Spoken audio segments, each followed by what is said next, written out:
Mrs. M. It's been about 12 or so years now. I know you don't work there anymore, thankfully. I don't know what could possess an adult woman, older than 50 no less, to torment and torture a child to their breaking point. Maybe you're just a miserable old lady who was a loser in school, and so you targeted other losers to bring yourself up. But how you treated me and evidently others was not only unprofessional, but very cruel and damaging. I was a good student before. Miss M had my family members in years prior. Unlike me, my cousins and siblings are rowdy and can be a handful. She had words with my family before, so when I came along, I was the symbol of my family of which she would take out her anger upon. I was meek and obedient, a perfect target. Miss M would humiliate me any chance she would get. She would bring me in front of her class, call me stupid, an idiot, ugly, pointed out that my legs weren't shaved, told me that I looked like a boy. Mind you, I had long hair and stuff. I just didn't wear makeup at the time. Talked to me very slowly if I asked any questions. Talked to me like an actual dog. Bad girl, go fetch, beg. Told me that I smelled bad.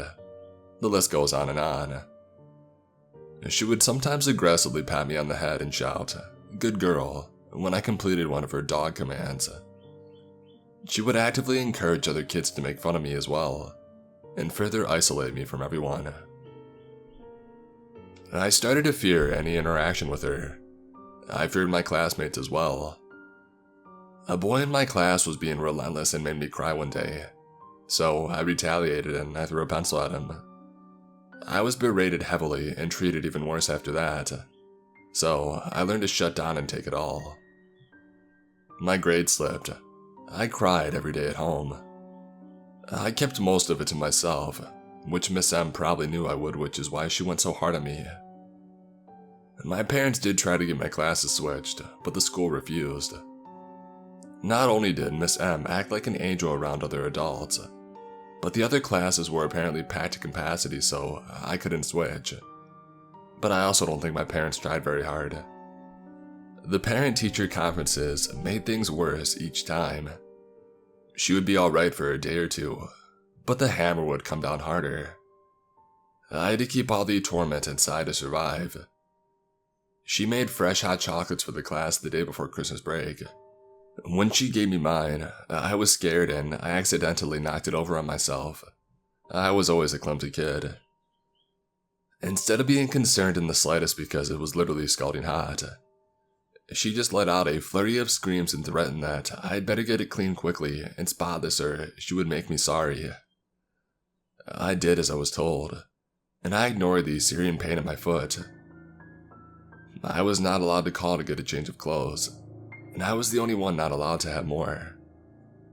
The pain at my foot stabbed literally every second. It didn't let up all day, but I was so terrified that I said nothing, and I didn't shed a single tear, though it hurt like heck. When I got home and I pulled my sock off, my skin came off with it from the burn. My mother was livid and finally stood up for me. After Christmas break, Miss M was so overly sugary to me. "Why didn't you tell me about your foot, sweetie?" and was overly accommodating. It scared me. I thought it was a trap. But to my surprise, it lasted about 2 weeks. She must have had her butt handed to her. She wasn't as bad as before, but still sought to crush my spirit. On the last day of school, she refused to let me take any pictures of her. I wanted one to burn. She was very grouchy that day toward me, almost acting defeated. Because all of my grades were bad, I skimmed by and was moving to middle school. Her dog was off its leash and she was powerless to keep her toy. She was hoping that I would fail. After 6th grade, I stopped caring about school. I failed a year, barely skirted by others, landed in a dropout prevention program in high school. I had few friends, none of which I still have. I found it hard to trust teachers or authority figures anymore. I never made scenes or anything. I just sat quiet and I did nothing. Before, I actually tried. actually cared. And I had teachers disappointed in me because of how well I performed in math and on different tests. I've never had test anxiety, and they wanted me in the mathletes one year, but I just didn't care, which I attribute, at least in part, to Miss M. She changed my life for the worse. The psychological damage Miss M did to me cut deep. It's hard to convey in a brief post what it was like every day for that whole year. She tore down what confidence I had. She made me afraid to trust anyone. She made me believe that I was worthless. She made me feel every insult and criticism to the bone. She made me close into myself and learn to take abuse. She made me believe I was completely alone and had no one in my corner. I was stupid, ugly, worthless, and not even human. The kids from my school that came with me reinforced it as well. They also believed that I was still just a dumb dog and treated me as such. She dug her claws in deep and these scars still remain. I've tried to grow past it, but it's a hard thing to overcome. So do you, Miss M. You are not a teacher. You are an abusive psychopath who used her power of authority to tear down and relentlessly torture a child. I hated you then, but as an adult, I just feel sad for you. I don't know what could possibly go through an adult's mind that would make them see a vulnerable little girl as a target for sick games. Maybe you saw yourself in me and hate yourself, since we were both kind of outcasts. So you desperately tore me down and encouraged others so you could finally feel like you belonged, even if it was a bunch of children. Either way, I'm glad you were finally removed years later, and I hope your stain in the world is soon wiped clean. I hope that the others you did this to, which is why you got removed, live happy lives without having you as even a passing thought. We are not weak, and do not deserve to be held as your victims. You did teach us that there are bad people out there. We may have struggled from it, but we pushed on. Hopefully, none of us will ever meet you again. This takes place sometime 11 years ago when I was in 7th grade. Some details are fuzzy, but I remember the most notable encounter just because of how creepy it was. At the time, I was a scrawny, quiet girl who never said much outside of answering questions when I was called on. While I had straight A's in my English and art classes, I had no interest in math whatsoever. I constantly flunked quizzes and refused to do homework. Because of this, my teacher made me sit at the front of the room so she could make sure that I was paying attention. My seat was right beside the door, near her desk but not right next to it. Hallways in the school were organized by subject, so we were on the same hall as the rest of the math teachers. One of them was someone that I'll call Mr. B, a 40-something-year-old dude with graying hair and huge eyebrows. He always dressed neatly, with pastel-colored shirts and solid-colored ties. Mr. B was 3 doors down from us, right between my classroom and the library. One day, right before the end of class, he came in to ask my teacher a question. I wasn't paying attention to what they were talking about, since I was trying to make heads or tails of an assignment that we had been given. As Mr. B started to leave, he turned and stopped directly beside my desk.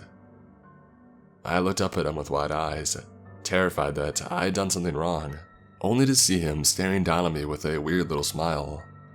I wanted to back away from him, but the seats that we had were attached to the desk, so I didn't budge. "She's timid," he said, taking a step away without taking his eyes off of me. I liked that. His tone wasn't teasing or playful from what I remember. In fact, he was almost completely deadpan. At the time, I didn't think that it was creepy. I was more upset about him calling attention to me for no reason. Mr. B's class was 2 or 3 doors down from my class, directly between me and the library I went to almost daily, so I passed him all the time. From that day forward, he started waving at me. I was always too shy to give him more than a nod in return. He tried to have a few "how are you" type conversations with me in passing, but I don't remember them word for word. Late into the semester, I was still doing pretty poorly in my math class, so my teacher recommended that I stay after school a few times a week to catch up on missing work. There were after-school buses for sports and other clubs that would have been able to take me home, so I agreed.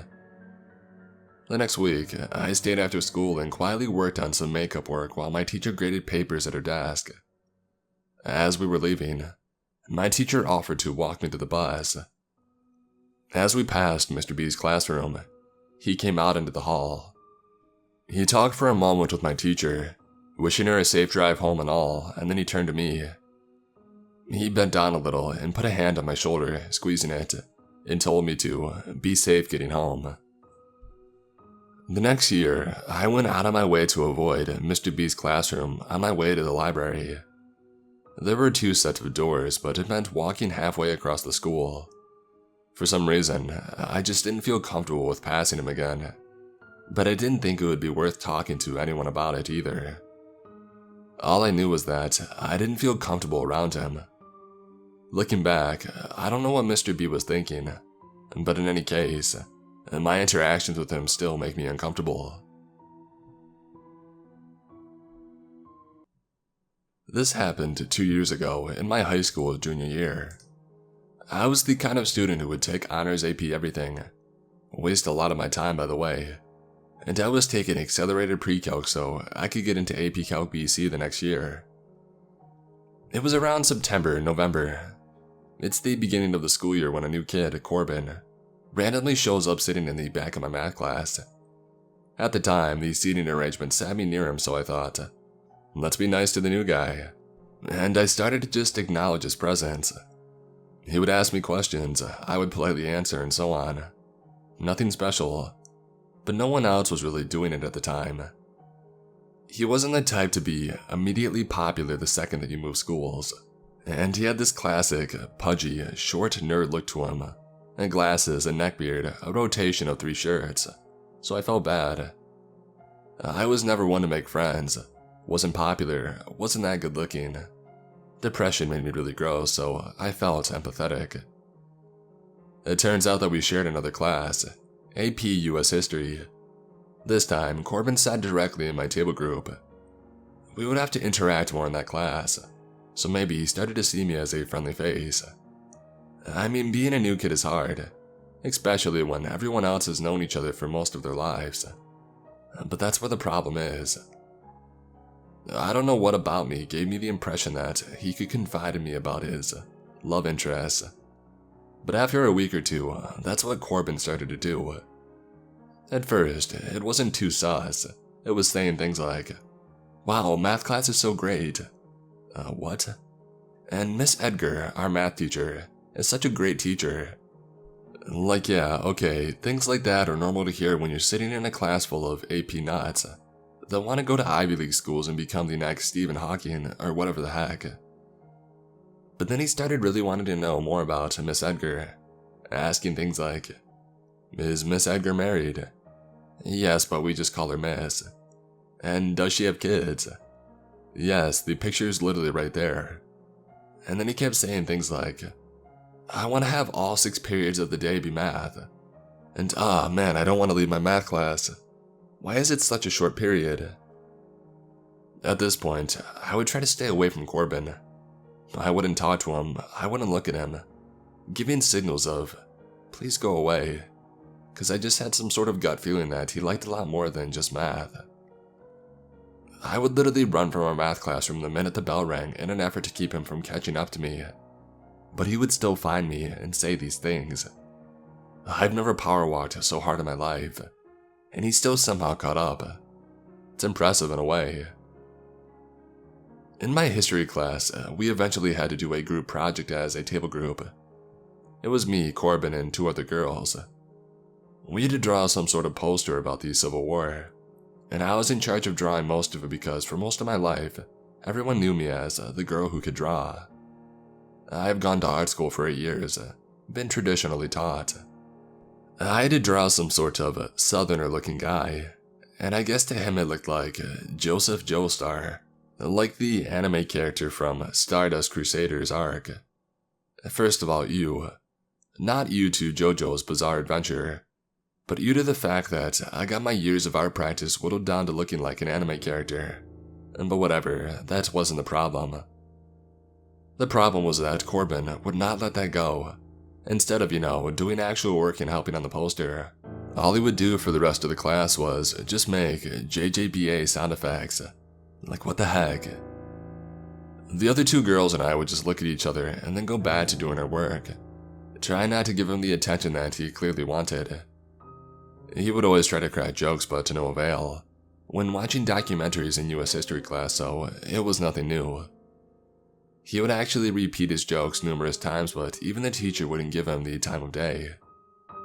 But the poster thing was so painful that I actually stopped liking JJBA for a while, only starting to get back into it now actually, just because he was so cringy.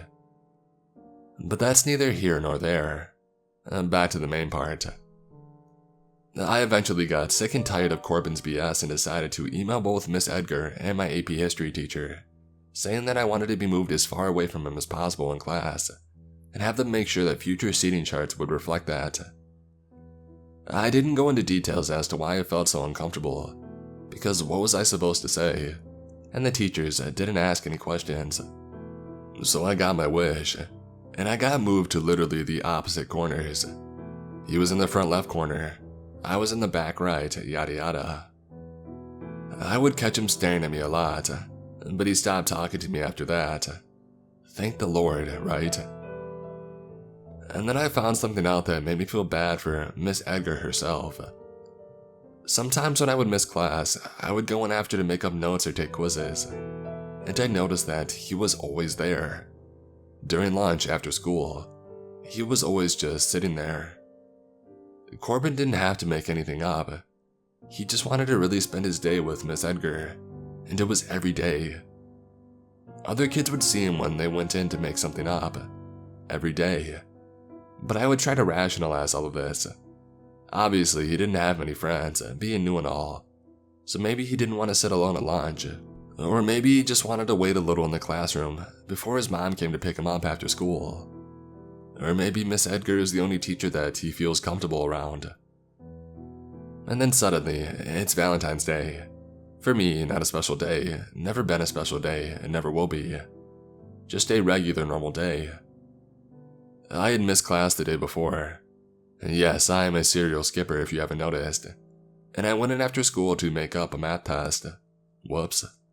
And surprise, take a guess who's in there, saying that he wanted to do something special for a special someone like her and whatnot. Some poetic lovey-dovey stuff. Miss Edgar accepts it, which I would personally decline, since I found a black hair baked in the cookies that he brought for a math potluck once.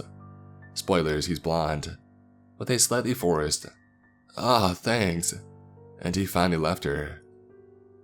I take my test. I don't remember if I did any good, but right as I was about to walk out of the door, Miss Edgar asked, "Can I actually talk to you for a second?" And I'm like, what can this be about?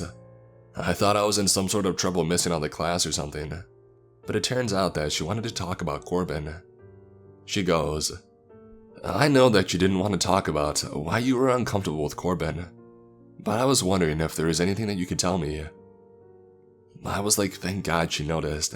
And so I finally spilled the beans about how weird he was, how he seems to be infatuated with her, and how I thought that she was oblivious to it all this time. Miss Edgar tells me that she's obviously known, and that she just has to put up with it for the rest of the year, unless he takes AP Calc BC, in which she's the only one that teaches it, because what is there to do?